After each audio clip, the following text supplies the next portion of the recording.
Welcome to AgriVisions, a program of First Dakota National Bank. I'm Michelle Rook, back with Nate Franzén, president of the Agribusiness Division.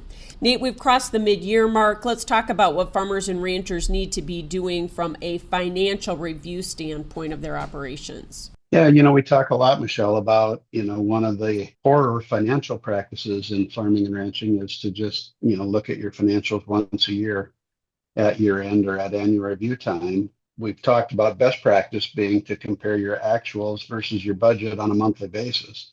And I stand by that. That's a really good practice and it helps you make adjustments throughout the year. But if you're not keeping up with that, the mid-year point should be a point in time where you stop and pause and at least take a good mid-year look at your numbers. We're at a point where we've got a pretty good idea about the crop now. Certainly it's not made, but we've caught nice rains in a lot of this territory. The crop looks pretty good.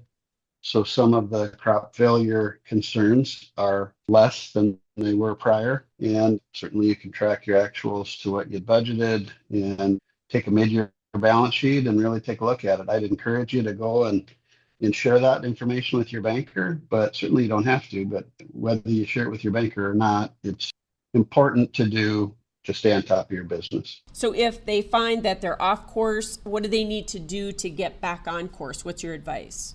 Yeah, get caught up on the books and carve the time out. It's a discipline thing, right? You got to make the time to do it. And there are some, accountants out there that can help you. There's the South Dakota Farm and Ranch Management Program that I know a lot of producers work with, and a lot of reasons producers work with them is they hold you accountable to keep those numbers updated periodically when it's easy to push that off and to procrastinate. So it's a discipline situation where you just need to do it, and mid-year is a good time to get caught up if you haven't been following it throughout the beginning of the year.